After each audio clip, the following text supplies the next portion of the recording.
आज भी बहुत सारे महिलाएं मंथली डीप क्लीनिंग का मतलब ये समझती हैं कि महीने में एक दिन निकालो और किचन को पूरा साफ कर डालो। लेकिन फिर क्या होता है? पूरा दिन सफाई में लग जाता है, लंच टाइम पे नहीं बन पाता या फिर बनाने का मन ही नहीं करता। बॉडी में एनर्जी तो बचती ही नहीं है, थकान सी लगती है, अगले दिन काम करने का मन ही नहीं करता। लेकिन सच कहूँ तो प्रॉब्लम क्लीनिंग में नहीं है, क्लीनिंग करने के तरीके में है। देखो, किसी के तरीके को तो हम बिल्कुल 100% कॉपी नहीं कर सकते, लेकिन आइडिया ले सकते हैं। चलिए मैं आप सभी के साथ शेयर करती हूँ मैं किस तरह से प्लानिंग करके अपनी किचन की डीप क्लीनिंग करती हूँ, ताकि मैं थकती भी नहीं हूँ और मेरा किचन भी पूरा डीप क्लीन हो जाता है। आज है डे 1 किचन डीप क्लीनिंग का। देखो, महीने में एक हफ्ता चूज करो, हफ्ते में टाइम डिवाइड करो किचन क्लीन करने के लिए। आज मैं बहुत कम जगह कवर करने वाली हूँ, लेकिन जिसमें बहुत ज़्यादा मेहनत और एनर्जी लगती है वो क्लीन करूँगी, जैसे कि chimney, sink area, gas stove वगैरह। लंच हमारा हो चुका था, दोपहर के टाइम है ये जो मैं क्लीनिंग स्टार्ट की हूँ। क्योंकि जब भी आप चिमनी वगैरह, गैस स्टोव वगैरह क्लीन करें तो कोशिश करें कि लंच वगैरह प्रिपेयर करके करें, क्योंकि अगर लेट हो गए क्लीनिंग करने में तो फिर खाना बनाना, खाना भी लेट हो जाता है। चिमनी, गैस स्टोव, बर्नर और इंडक्शन चूल्हा वगैरह मैं कैसे क्लीन करती हूँ, सिंक एरिया कैसे क्लीन करती हूँ, बिल्कुल डिटेल्स में मैं यहाँ पे नहीं दिखा रही हूँ, क्योंकि ऑलरेडी इस टॉपिक पे मैं 2-3 वीडियो बना चुकी हूँ। अगर आपने अभी तक नहीं देखा है तो लिंक मैं डिस्क्रिप्शन बॉक्स में दे दूँगी, प्लीज़ जाके देखिएगा। और हाँ, जब भी आप क्लीनिंग करें ना, इस तरह के हैंड ग्लोव्स पहनना बिल्कुल ना भूलें, नहीं तो हाथ बहुत ज़्यादा ड्राई हो जाते हैं।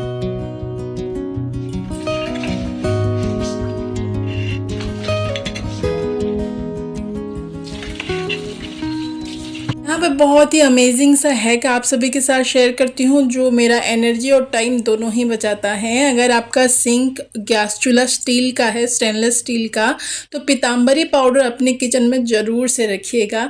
इससे ये स्टील ना बहुत ही ज़्यादा चमका देता है, बहुत ही ईजीली क्लीन हो जाता है, बहुत ज़्यादा घिसना माजना नहीं पड़ता।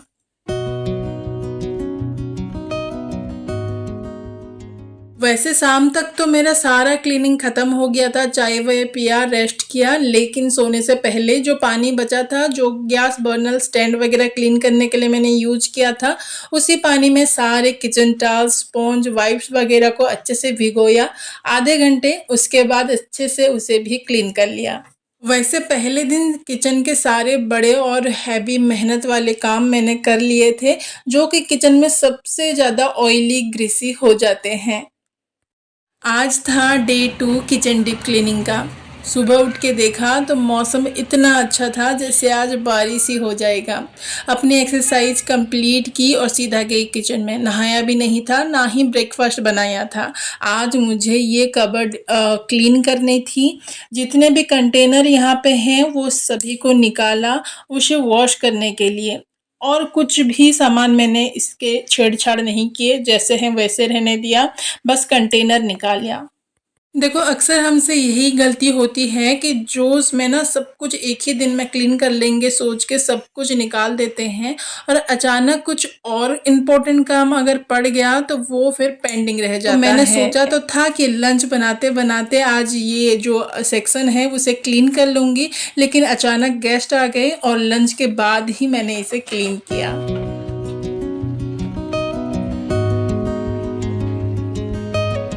सारे कंटेनर के मसाले वगैरह निकाल के उसे अच्छे से वॉश करके मैंने धूप दिखा दिया था। लंच तक तो ये अच्छे से ड्राई हो गए थे।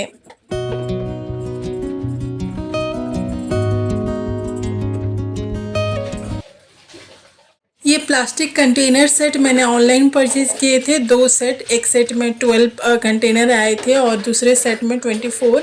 12 वाले की क्वालिटी बहुत ही अच्छी है, स्ट्रॉन्ग है, और ये रिंग वाले कैप हैं, वो रबड़ वॉशर वाले नहीं हैं।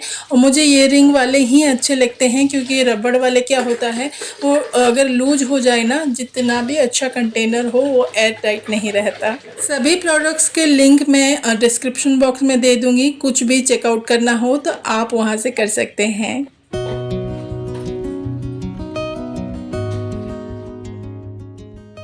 लंच के बाद ये किचन कैबिनेट की क्लीनिंग शुरू हो गई। जितने भी सामान वगैरह थे सब कुछ मैंने निकाला। जो भी लाइनिंग वगैरह मैंने डाली हुई थी उसे वॉश करने के लिए निकाला। ये एक मेटल का 3 लेयर रेक है जो मैंने 7 साल हो गए हैं इसे यूज़ करते करते, ऑनलाइन परचेज़ किया था और ये बहुत ही स्ट्रॉन्ग एज इट इज़ है। सारी लाइनिंग को डिटर्जेंट पाउडर दे के उसे थोड़ी देर सोक करके रख लिया और उतने में जितने भी मुझे वॉश वगैरह करने थे, मेटल के स्टैंड हो गए और भी कुछ वॉश करने थे तो उसको भी वॉश कर लिया। घर में मैं आलू प्याज फ्रूट्स वगैरह रखने के लिए कोई एक्स्ट्रा ऑर्गेनाइज़र यूज़ नहीं करती। ये कैबिनेट में नेट का डोर लगा है तो इसमें आराम से ऑर्गेनाइज हो जाते हैं। आलू प्याज रखने के लिए मैं ये न्यूज़पेपर का यूज़ करती हूँ तो उसे भी मुझे चेंज करना था। इस अच्छे से इसे झाड़ू वगैरह लगा लिया और इस डोर का नेट को भी क्लीन करने के लिए मैं ये ब्रश का यूज़ करती हूँ। बहुत ही अच्छे से ये नेट को क्लीन कर देता है। चलिए बनाते हैं एक मैजिकल लिक्विड सॉल्यूशन जो आपकी किचन की डेली क्लीनिंग हो या डीप क्लीनिंग बहुत ही अच्छी तरीके से क्लीन कर देता है। आपको लेना है एक स्प्रे बोतल, उसमें पहले डिशवॉश लिक्विड डालना है, उसके बाद बेकिंग सोडा और उसमें जाएगा विनेगर। अगर विनेगर नहीं है तो आप एक लेमन जूस ले सकते हैं। यहाँ पे मेरे पास विनेगर नहीं था, ख़त्म हो गया था तो मैंने एक नींबू का जूस ले लिया और उसमें पानी मिला के अच्छे से मिक्स कर लेना है और रेडी है हमारा ये मैजिकल लिक्विड।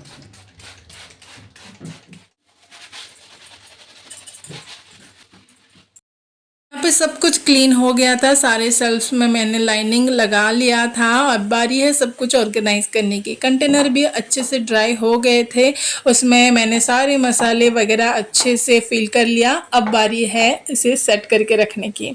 सो यहाँ पे एक लेवल देने के लिए मैं कोई ऑर्गेनाइज़र का यूज़ नहीं करती हूँ। यहाँ पे मैं एक जुगाड़ कर रही हूँ। 2 पुराने कप, उसके ऊपर एक प्लाई के टुकड़े में मैंने वॉलपेपर लगाए हैं और उसके ऊपर सारे कंटेनर में रखूँगी एक हाइट देने के लिए।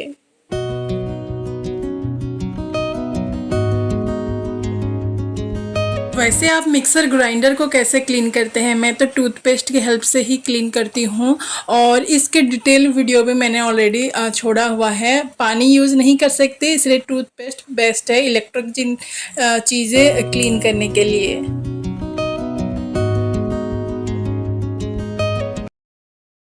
डे 3 किचन डीप क्लीनिंग का आज भी सेम रूल फॉलो किया। नहाने से पहले जो भी कंटेनर वगैरह मुझे साफ़ करने थे, वाइप अप करने थे, वो सब निकाल लिया।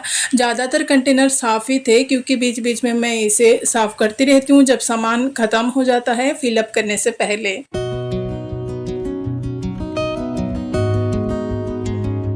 जितने भी बड़े साइज़ के कंटेनर थे, चावल, आटा या फिर ज़्यादा सामान स्टोर करने के लिए हम जो यूज़ करते हैं वो सारे कंटेनर मैंने अपने हाउस हेल्प को दे दी क्लीन करने के लिए। वो भी बहुत ज़्यादा नहीं थे, 4-5 ही थे।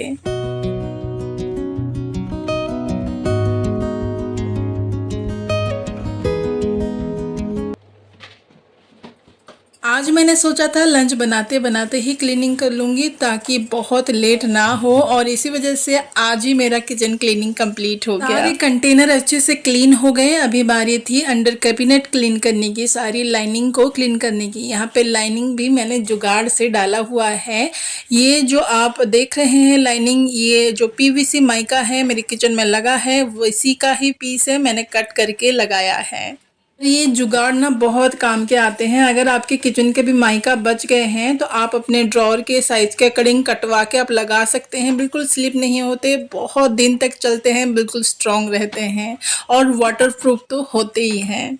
यहाँ पे जितने भी अपर कैबिनेट हैं वहाँ पे कोई लाइनिंग मैंने नहीं लगाई है इसीलिए थोड़ी सी जल्दी गंदी हो जाती है। और सारे शेल्फ मैंने एडजस्टेबल लगाए हैं क्योंकि हम होम मेकर का मूड कभी कौन से डिज़ाइन का कंटेनर रखने का मूड हो जाता है, कोई बड़ा कोई छोटा साइज़ का आ जाता है तो आसानी से हम ये शेल्फ्स को निकाल सकते हैं अपने डब्बे के साइज़ के अकॉर्डिंग। इसीलिए सारे शेल्फ मैंने एडजस्टेबल लगाए हैं। और डोर के सारे कैबिनेट्स भी बहुत जल्दी गंदे हो जाते हैं क्योंकि हमारे हाथ यहाँ पे बार बार लगते हैं। तो सेम लिक्विड की हेल्प से मैंने सारे कैबिनेट अच्छे से अंदर बाहर की तरफ क्लीन कर लिए। पहले तो अंदर ही क्लीन किया और बहुत गर्मी के बाद ना हमारे यहाँ जोरों की बारिश हो रही है। बिल्कुल मौसम अच्छा था, ठंडा ठंडा सा लग रहा था।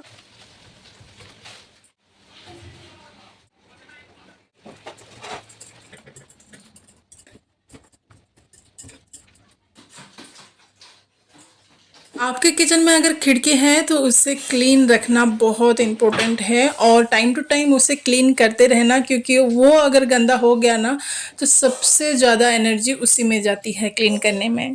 खिड़की का ये पार्ट ना, इसमें बहुत ज़्यादा ग्रीस जम जाता है और इसे क्लीन करना थोड़ा सा डिफ़िकल्ट तो है, इसीलिए टाइम टू टाइम इसे क्लीन करते रहना। मेरा देखो बहुत ज़्यादा गंदा नहीं है, क्योंकि एक बार गंदा हो गया ना इसमें बहुत ज़्यादा मेहनत जाती है। मैं कैसे क्लीन करती हूँ, यहाँ पे एक पुराना स्क्रबर आप ज़रूर से रखिए, क्योंकि ये से क्लीन करने के बाद ये स्क्रबर कोई काम का नहीं रहता। तो स्क्रबर डाल के ना वहाँ पे थोड़ा सा डिशवॉश लिक्विड डालिए और कोई भी चम्मच या चाकू के हेल्प से उसे घुसा के हमें रब करना है। सारी गंदगी स्क्रबर में आ जाएगी। उसके बाद कोई भी एक कपड़े का टुकड़ा लीजिए साफ, और अगेन चम्मच या चाकू से हेल्प से उसे हमें अच्छे से रब करना है। जो भी गीलापन या फिर गंदगी रह जाएगी वो इसमें आ जाएगी, और इस तरह से आपका अगर बीच बीच में करते रहेंगे ना तो आपका ग्लास जो है, खिड़की है, बहुत ज़्यादा गंदा नहीं होगा।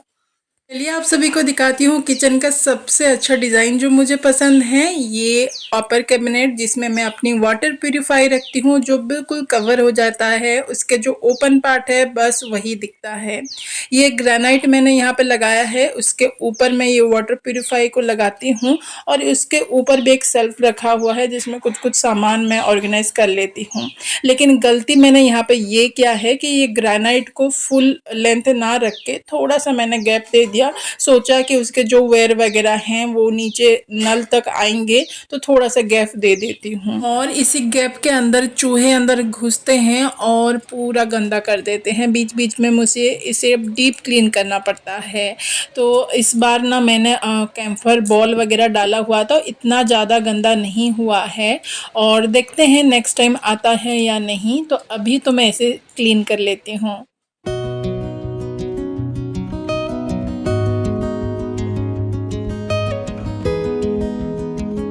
फाइनली 3 दिन में मैं अपनी किचन की डीप क्लीनिंग कंप्लीट किया, एकदम रिलैक्स होके, कोई हड़बड़ी कोई हौच-पच थकान नहीं, आराम से मैंने कंप्लीट किया। चाहती तो और एक दिन बढ़ा सकती थी, लेकिन मैंने डिनर के लिए लंच में ही सब्जी वगैरह बना लिया था, तो रात का टेंशन नहीं था, तो सोचा क्यों ना आज ही कंप्लीट कर देते हैं। एक चीज़ हाँ, कोई भी रूम की कोई भी जगह की क्लीनिंग करो, वहाँ से थोड़ी सी डीक्लटरिंग ज़रूर करना। ये कुछ सामान है जो मैं डीक्लटर कर रही हूँ, पुराने स्प्रे बोतल, पुरानी प्लास्टिक का कंटेनर, कोई आइसक्रीम का डब्बा या मटका, ये सब हम कुछ ना कुछ डीआईवाई या जुगाड़ करेंगे सोच के रखे रहते हैं, लेकिन एक टाइम तक अगर उसका यूज़ ना हो तो उसे डिस्कार्ड ही कर देना चाहिए। Lighten up, take me on your magic river. Tell me all your dreams align. एक ही दिन में सब कुछ करके खुद के बॉडी को थका देना स्मार्टनेस नहीं। कामों को छोटे छोटे पार्ट में डिवाइड करके हम स्मार्ट क्लीनिंग कर सकते हैं। Tell me all your dreams align. Sign me up and tell me about. मुझे आपके कमेंट्स, आपके राय जानना बहुत पसंद है, तो आप किस तरह से डीप क्लीन करते हैं प्लीज़ कमेंट सेक्शन में बताइएगा, मुझे पढ़ के बहुत अच्छा लगेगा। अगर आपको एक होम मेकर की छोटी छोटी कोशिशें देखना पसंद है, home making tips and tricks, जुगाड़ आइडियाज देखना पसंद है, so don't forget to subscribe this channel and hit the bell icon. So आज के लिए बस इतना ही, मिलते हैं अगले वीडियो में एक नई कोशिश के साथ। तब तक के लिए bye bye and take care.